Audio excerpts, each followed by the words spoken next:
My dad kicked me out of our home 6 months ago, so that my half-brother, Derek, could move in. With Derek around, I felt like I had been completely replaced.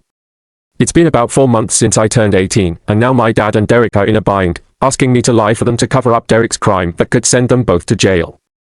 For a bit of background, Derek is my dad's son from his first relationship.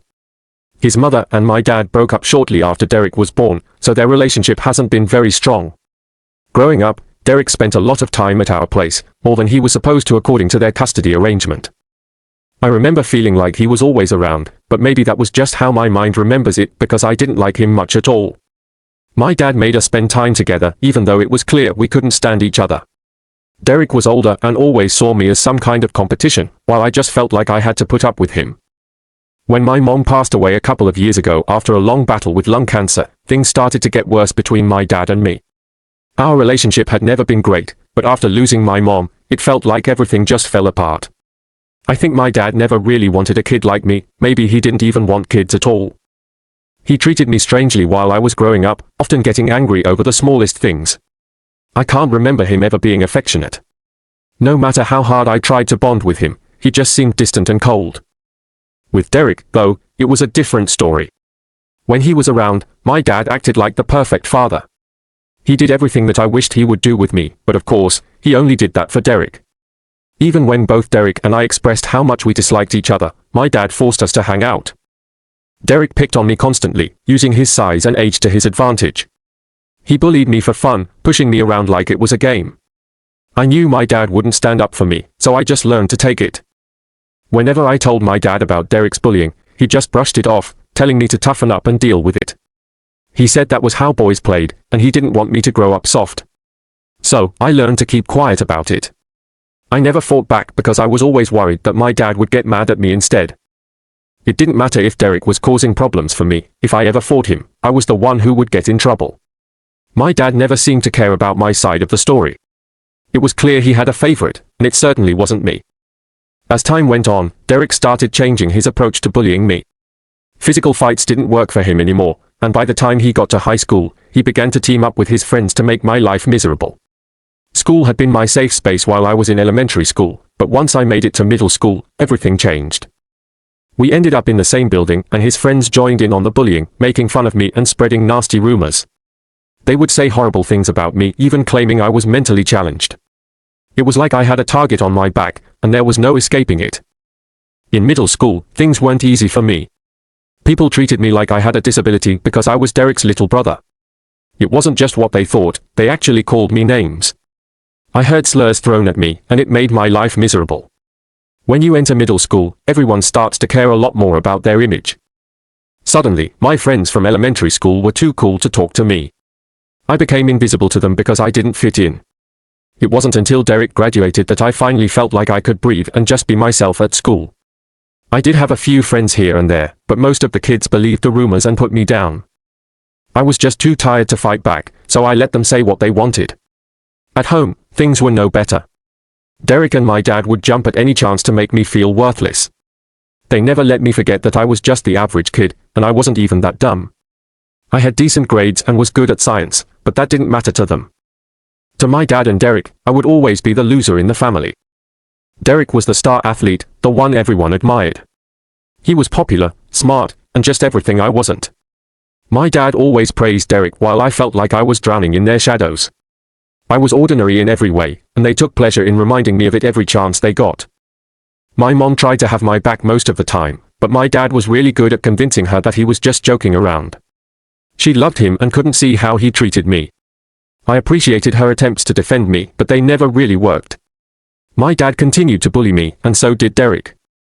Then, when Derek went off to college, I thought things might finally change. I felt some relief, thinking I could have my dad all to myself, but it didn't turn out that way. Before I could enjoy being at home without Derek's constant mocking, my mom got a terrible diagnosis, lung cancer. It was like a punch in the gut. Our world felt shattered, and both my dad and I were heartbroken. The only thing my dad and I ever really connected on was our love for my mom, so this news hit us hard. Instead of pulling us closer together, though, my dad chose to shut down. He started drifting even further away from my mom when she needed us the most. Before, he would at least talk to me even if it was just to insult me. But after my mom's diagnosis, he acted like I didn't even exist. I can sort of understand why he was acting this way. We were both hurt, but I wished that we could have found some way to support each other. I wanted us to come together, but my dad was not the kind of person to let that happen. It was like he couldn't stand the idea of me being happy. As time went on, my mom's health kept getting worse. My dad's mood was also getting worse, and it was hard for me. He would either ignore me completely or lash out at me when I made even the slightest mistake. There were so many times I felt like crying because of the rude things he said. I tried hard to keep the peace in the house. I wanted to avoid any fights, but it didn't change anything for me. All I wanted was to feel like I belonged somewhere, even just for a moment. I chose not to respond to my father because I understood that any reply would only give him more fuel to criticize me. Whenever I came home from college, especially during the years when my mother was sick, he seemed to ease up a bit. It wasn't that he was nice, but at least he acted somewhat human, and honestly, that was more than I could hope for. Things had been tough when my mom was alive, but after she passed away, it felt like everything got worse. For the first few months after her death, the house was eerily quiet. I took on all the chores while my dad just drifted through his days, going to work, coming home, and eating dinner, but that was about it. I was genuinely worried about him and reached out to my grandparents multiple times, thinking my dad might be struggling with depression. Unfortunately, they didn't seem to take my concern seriously. They either didn't care enough to check on him after the funeral, or maybe they just didn't like me, similar to my dad, and dismissed what I was saying. Eventually, after some time, my father started to show signs of returning to his old self, but this also meant that he fell back into binge drinking. When that happened, I found myself back at square one, feeling awful about myself all over again.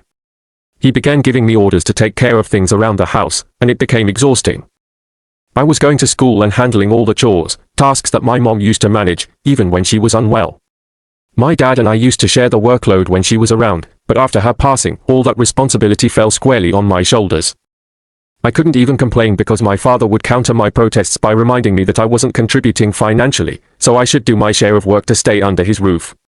It was incredibly insulting, but since I had nowhere else to go, I had to endure it. For a long time, the only thing I looked forward to was school.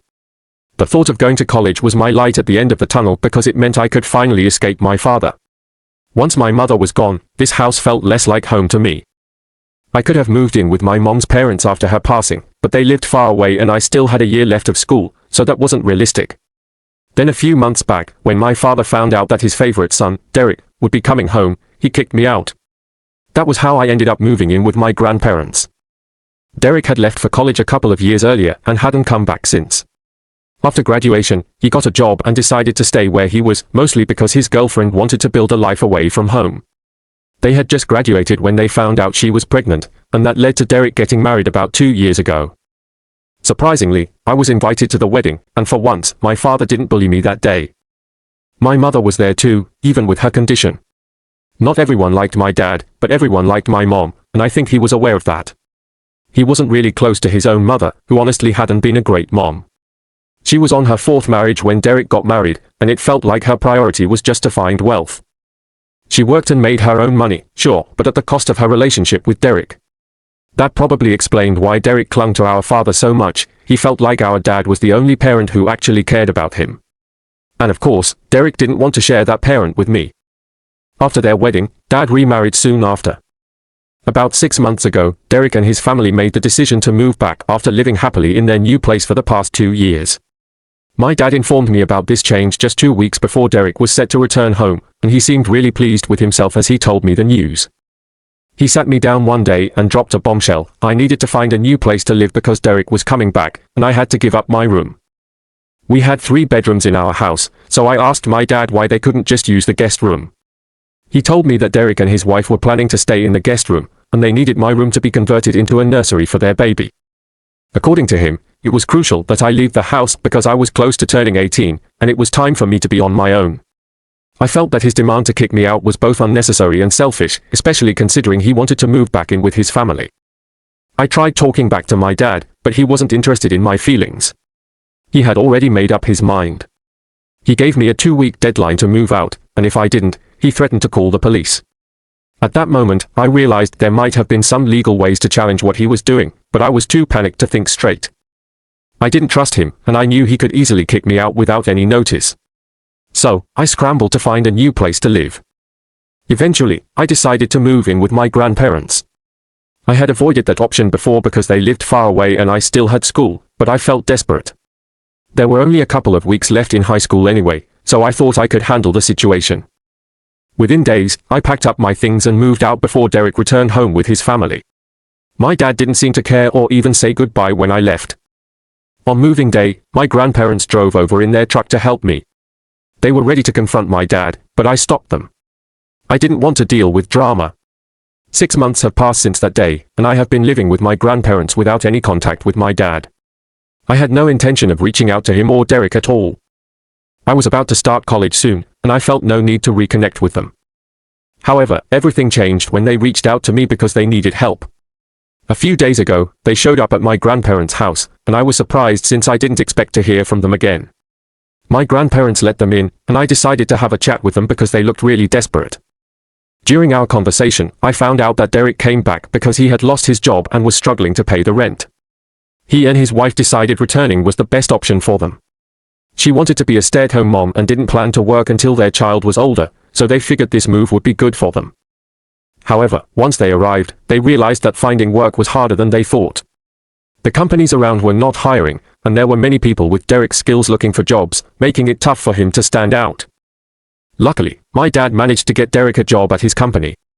Both of them were unhappy about it since the pay was lower than what Derek used to make, but they felt they had no choice but to accept it and make the best of the situation. However, it turned out that Derek had been stealing from the company, and things were about to get even more complicated. For a few months now, my father and his friend Derek had been stealing money from the company where they worked. The truth about their actions finally came to light a few weeks ago, and now both of them were in serious trouble. Their employers, believing that they were working together, were considering filing a lawsuit against them unless they returned the stolen money in a timely manner. The only reason they had not yet faced legal action was because the company was a family business. The CEO, who had been a close friend of my mother's, decided to hold off on filing charges out of respect for her. However, it was clear that this leniency would not last much longer. My father and Derek were desperate for help and turned to me. They asked me to claim that they had taken the money from my college fund, insisting that their intentions were good and that they had not stolen for their own personal gain. My father was convinced that if I presented their case this way, the CEO would be more lenient and might give them some more time to pay back the money. While they would still lose their jobs, he believed that this excuse could prevent them from ending up in prison. They were relying on me to help them create a narrative that painted them as the poor victims in this situation. I was stunned that they would even consider asking me to lie for them, especially given how they had treated me throughout my life. Without hesitation, I declined their request. The idea was outrageous, and I was certain it would not work. I firmly believed that their plan was absurd and did not want to be involved in such dishonesty. When I expressed my unwillingness to be part of their scheme, my father became visibly upset. He insisted that I had to help because the possibility of them going to jail was very real. He argued that I couldn't let some old issues between us ruin their lives. I reminded him that this was not an old issue, it was quite recent. He had kicked me out not long ago, and it had barely been a year since then. But even beyond that, my refusal stemmed from my belief that their plan was fundamentally dishonest. I had a good relationship with the CEO, my mother and he were close friends, and he had always treated me kindly. He and I had shared pleasant conversations, and I used to call him my uncle during family gatherings when my mother was still alive. He was the one who had offered my father a job when he was struggling, a gesture that should have inspired gratitude rather than deceit. Instead of being thankful, Derek had tried to undermine the trust placed in them, and now my father wanted to manipulate that trust further by dragging me into the mix. I found this approach despicable and could not, in good faith, agree to their plan. I suggested that it would be far better for them to return the stolen money and face the consequences honestly, rather than trying to cover it up with lies. I warned them that their attempts to fool the CEO would likely lead them to jail, and they should appreciate the opportunity they had to settle this matter without a lawsuit. If they did not take this chance seriously, they would be facing severe difficulties in the future. Despite my efforts to make them understand, my father grew increasingly angry. He told me he did not want to hear any lectures and insisted that if I truly cared, I would support their plan instead of giving empty advice. I stood my ground and reaffirmed that I would not be part of this scheme. To my shock, my father began to cry. I had never seen him so vulnerable before, and it made me uncomfortable. He pleaded with me, expressing how crucial this situation was for him and Derek. His tears left me conflicted, as I faced the reality of their actions and the impact on our family. He expressed to me that he had been relying on my support, emphasizing that I was his son and that, at the end of the day, no matter what had transpired in the past between us, he would have stepped in to help if I ever found myself in a similar predicament. He stressed that he expected me to reciprocate that same support because the situation they faced was serious and he was genuinely afraid of ending up in prison. Derek echoed these sentiments, pleading with me to assist them. He recognized that I held a favorable reputation among my mother's friends and believed I was the only one capable of providing the help they desperately needed. If my mom was still around, she would have likely made this entire situation much easier to navigate. However, with her absence, they turned to me as their next best option, placing their hopes squarely on my shoulders. Despite the weight of their expectations, I ultimately found it difficult to agree to their request for help. I tried to encourage them to face the truth and work on repaying the debts they had accumulated instead of trying to hide from their responsibilities. This suggestion did not sit well with them. They became visibly upset and accused me of betraying them. They claimed that my refusal to help stemmed from past grievances, pointing out that they had bullied me during my childhood. Their disappointment was palpable, and after our heated exchange, they left my presence feeling hurt and frustrated. Since that confrontation, I have been left with a nagging sense of guilt that is progressively eating away at me. The thought of them sitting in jail plays over and over in my mind. It feels fundamentally wrong, yet I am also determined not to be involved in anything illegal or morally corrupt. Supporting them in this scenario would not only compromise my values but also feel like a betrayal of my mother's memory. I would be taking advantage of her friendship and manipulating a person she cared about deeply. This internal conflict has left me feeling torn as I contemplate my next steps.